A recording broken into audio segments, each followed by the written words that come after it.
जी अस्सलाम वालेकुम। उम्मीद है कि आप सब लोग खैरियत से होंगे। हमजा शहबाज की अब कुर्सी खतरे में पड़ गई है। क्यों खतरे में पड़ी है उसकी तफसीलात आपके साथ शेयर करूंगा। उसके साथ साथ सिंध में जो बल्दियाती इंतखाबात हुए और स्वात में जो एक जिमनी इलेक्शन हुआ उसकी कुछ बड़ी इंपॉर्टेंट डिटेल्स हैं जो मैंने आपके साथ शेयर करनी है। और उसके साथ साथ शहबाज हुकूमत की जानिब से अब पाकिस्तान की कौम को एक और तोहफा दिया गया है। वो तोहफा क्या है वो भी तफसीलात आपके साथ शेयर करूंगा। अच्छा, जिस तरह मैंने आपको बताया कि हमजा शहबाज की कुर्सी अब खतरे में पड़ गई है। कुर्सी खतरे में क्यों पड़ी है जनाब? कुर्सी खतरे में इस तरह पड़ी है कि लाहौर हाई कोर्ट ने आज मखसूस नशिस्तों के हवाले से जो केस था, पीटीआई के जो मुनहरिफ अराकीन हुए थे उनमें से 5 मखसूस नशिस्तें थी, उनके ऊपर पीटीआई ने इलेक्शन कमीशन को कहा था कि आप नई तैनातियां करें, नई नामजदगियां करें, बुनियादी तौर पर नए अराकीन को नामजद कर दें, क्योंकि इस हवाले से आइन बिल्कुल क्लियर है, कानून बिल्कुल क्लियर है। जब भी कोई मखसूस नशिस्त के ऊपर, चाहे वो ख्वातीन की मखसूस नशिस्त हो या किसी अकलीती रुकन की हो, जब वो वेकेंट होती है, चाहे खुदा ना खास्ता किसी की अगर मौत हो जाए या वो कोई डिस्क्वालीफाई हो जाए, तो वो फौरन जो अगला बंदा लिस्ट में होता है उसको नामजद कर दिया जाता है। तो ये बड़ा क्लियर है इस हवाले से आइन। लेकिन इलेक्शन कमीशन ने नई नामजदगियां नहीं की। क्यों नहीं की? इसलिए कि वो फिर हमजा की कुर्सी खतरे में पड़ जानी थी। तो हमजा शहबाज की वजारत आला को बचाने के लिए इलेक्शन कमीशन की जानिब से ये जो नए अराकीन थे उनको नामजद नहीं किया गया। ऑल्दो के पीटीआई ने कहा इलेक्शन कमीशन को, लेकिन इलेक्शन कमीशन ने उनकी बात नहीं मानी और फिर पीटीआई चली गई लाहौर हाई कोर्ट में। और अब लाहौर हाई कोर्ट का फैसला आया है कि इलेक्शन कमीशन ये जो नए अराकीन है मखसूस नशिस्तों पे उनको नामजद कर दे जो भी लिस्ट में अगले नंबर पे हैं। अब इसके बाद पीटीआई का ये और इत्तेहादियों का ये कहना है कि अब हमारी हो गई है अक्सरियत पंजाब असेंबली में और अब हमजा साहब का रहना वहां पे मुश्किल हो जाएगा। अगर वोट ऑफ नो कॉन्फिडेंस आता है तो हम उनको शिकस्त दे देंगे और चौधरी परवेज इलाही साहब अब वजीर आला वहां पे बनने की पोजीशन में आ गए। लेकिन ये जो फैसला है लाहौर हाई कोर्ट का, इसको इलेक्शन कमीशन चैलेंज कर सकता है और क्या पता हमजा साहब के वकील भी चैलेंज कर सकते हैं। लेकिन मुझे लगता है कि इलेक्शन कमीशन क्या पता खुद ही इसको चैलेंज कर दे। लेकिन जब तक वो चैलेंज नहीं होता फैसला किसी की भी जानिब से, तब तक ये फैसला इफेक्टिव है और इलेक्शन कमीशन को अब लाहौर हाई कोर्ट के फैसले के मुताबिक फौरन इसके ऊपर अराकीन का नोटिफिकेशन जारी करना पड़ेगा। जो भी नामजद अराकीन हैं जमातों की जानिब से मखसूस नशिस्तों के ऊपर पीटीआई की जानिब से अब उनको ये नोटिफिकेशन जारी करना पड़ेगा। लेकिन मुझे लगता है ऐसे है कि इसमें खलल डाला जाएगा। ये इतना स्ट्रेट फॉरवर्ड नहीं होगा, इतनी आसानी से ये नामजद अराकीन को उनका नोटिफिकेशन जारी नहीं करेंगे। जारी क्यों नहीं करेंगे? जिस तरह मैं आपको पहले भी बता चुका हूं कि बुनियादी मकसद ये है कि हमजा शहबाज की कुर्सी को बचाना है, उनकी वजारत आला को बचाना है। और उनकी वजारत आला को क्यों बचाना है? उनकी वजारत आला को इसलिए बचाना है कि अगर उनकी वजारत आला गई तो फिर सेंटर में जो हुकूमत है उसको भी खतरा होगा। और इस वक्त पंजाब के अंदर जो जिमनी इलेक्शंस हो रहे हैं उसमें हो रहा यह है कि सियासी इंजीनियरिंग हो रही है।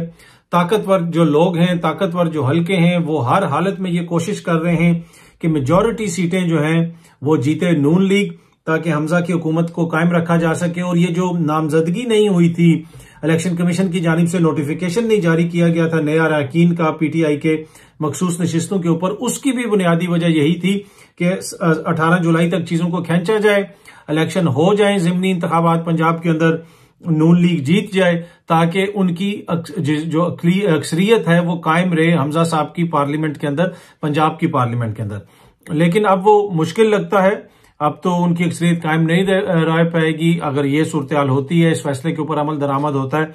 देखते हैं आने वाले दिनों में किस तरफ चीजें जाती हैं। लेकिन अब दारोमदार जो है इस हाईकोर्ट के फैसले के ऊपर भी है और उसके साथ साथ जो आगे जिमनी इंतखाबात हो रहे हैं उस पर भी सबकी नजरें हैं। और ये जिमनी इंतखाब बहुत इंपॉर्टेंट है पीटीआई के लिए भी। कुछ लोग ये कह रहे हैं कि जी ये पीटीआई का बिल्कुल वॉक ओवर होगा, पीटीआई सारी नशिस्तें जीत जाएगी, ये और वो। ऐसी सूरत हाल के साथ अगर इस माइंडसेट के साथ कोई भी जमात जाए इंतखाब में तो उसको फिर सरप्राइज भी मिलता है। तो जरूरी है कि जो भी जमातें लड़ रही हैं वो मुकम्मल तैयारी के साथ जाएं। और यही वजह है कि खान साहब खुद लाहौर पहुंच गए हैं। लाहौर जाके उन्होंने कन्वेंशन वगैरह से खिताब भी किया है और अब उन्होंने एक वीडियो भी जारी की है जिसमें उन्होंने कहा है कि ख्वातीन और नौजवान वो रजिस्टर हों टाइगर फोर्स के साथ और मेक श्योर करें कि घर घर जाके पैगाम पहुंचाएं और इलेक्शन वाले दिन भी धांधली से चीजों को धांधली से रोकें, मतलब कि जो भी नॉर्मल धांधली वगैरह होती है कोशिश करें कि उसको रोका जाए। तो ये सारी चीजें जो है, जब तक तमाम पार्टी वहां पे तवज्जो नहीं देगी और जो दोस्त उनको ये कह रहे हैं कि जनाब बस आप जीत गए, सब कुछ आपके नाम हो गया, मेरे ख्याल में वो कोई ज्यादा दोस्ती निभा नहीं रहे। कोई भी जमात है वो अभी जीती नहीं है, चाहे नून लीग हो, पीपल्स पार्टी हो, जो भी हो, सबने मिलकर वहां पे इलेक्शन लड़ना है। जब इलेक्शन के दिन के बाद जो नतीजा आएगा उसके बाद पार्टी जीतेगी। पहले से अगर आप ये जहन साजी कर लें कि हम जीत गए हैं तो फिर वो इलेक्शन वाले दिन आपको सरप्राइज मिलता है। और गेम में तो होता है कि आपको कॉन्फिडेंस आता है कि जी हम जीत गए, लेकिन इलेक्शंस थोड़े मुख्तलिफ होते हैं और यही वजह है कि इमरान खान साहब खुद वहां पे बैठे हुए हैं और वो वहां पे उनको पैगाम दे रहे हैं कि जनाब आप लोगों ने बाहर भी निकलना है, सिर्फ अपने जहन के अंदर नहीं जीतना आपने।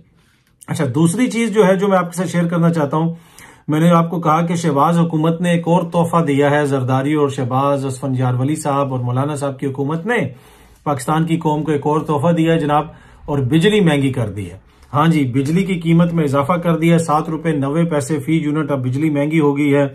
और उसके बाद आपको पता है कि पहले जो महंगाई का तूफान है उसमें मजीद इजाफा होगा, लेकिन आज इसके ऊपर मुझे नहीं लगता कि टीवी के ऊपर ज्यादा कोई प्रोग्राम्स होंगे या कोई ज्यादा बहस होगी। तो इस वजह से मैंने सोचा कि ये खुशखबरी मैं ही आपको सुना दूं कि पाकिस्तान की कौम के लिए शहबाज हुकूमत की जानिब से एक और तोहफा दे दिया गया है। उसके साथ साथ जो घरों में गैस के सिलेंडर वगैरह इस्तेमाल होते हैं उनकी कीमतों में भी इजाफा हो गया है, वो भी एक और तोहफा दिया है शहबाज हुकूमत की जानिब से। तो ये हुकूमत रोज आपको तोहफे दे रही है। तोहफे में मिली थी पाकिस्तानियों को ये हुकूमत, जिनकी तरफ से मिली, जो इनको लेके आए, उनका तोहफा कौम के लिए था ये, और अब ये हुकूमत रोज एक नए तोहफे आपको देती है। तो ये तोहफा भी मुझे पता है कि आपको पसंद आएगा और आप इसको एंजॉय करेंगे। अच्छा, दूसरी चीज, जिस तरह मैंने आपको बताया कि सिंध में बल्दियाती इंतखाब हुआ और उसके साथ साथ स्वात में भी एक जिमनी इलेक्शन हुआ। सिंध में जो सूरत-ए-हाल थी वो आपके भी सामने है कि डंडे सोटे चल रहे हैं, लोग एक दूसरे को मार रहे हैं, कोई बैलेट पेपर उठा के ले गया है। जो सूरत-ए-हाल थी वो आपने देखा कि हर कोई उसके ऊपर एतराज करता रहा। इन जमातों के जो अपने हरीफ हैं, इत्तेहादी हैं, जो मिल के तमाम जमातें लड़ रही हैं इलेक्शन पंजाब में, जिन्होंने मिल के स्वात में कल इलेक्शन लड़ा पीटीआई के खिलाफ और फिर भी शिकस्त खाई, और शिकस्त उस सीट के ऊपर खाई जो सीट भी एएनपी की थी, पीटीआई की सीट नहीं थी, उसके ऊपर शिकस्त खाई सारी जमातों ने मिलकर। लेकिन सिंध के बल्दियाती इंतखाबात में एमक्यूएम पीपल्स पार्टी पे इल्जाम लगा रही है, जेयूआईएफ भी पीपल्स पार्टी पे इल्जाम लगा रही है। और राशिद सोमरो साहब की मैं वीडियो देख रहा था, वो कह रहे हैं कि आप डायरेक्ट नामजदगियां कर दें और आप जो है ये इलेक्शन का ढोंग क्यों रचाया जाता है, इस किस्म की वो कोई बात कर रहे हैं। सिंधी में वो वीडियो है और उसमें वो बिलावल साहब का भी जिक्र कर रहे हैं और पीपल्स पार्टी के ऊपर इल्जामात लगा रहे हैं। तो अपने इत्तेहादी इनके ऊपर इल्जामात लगा रहे हैं सिंध में।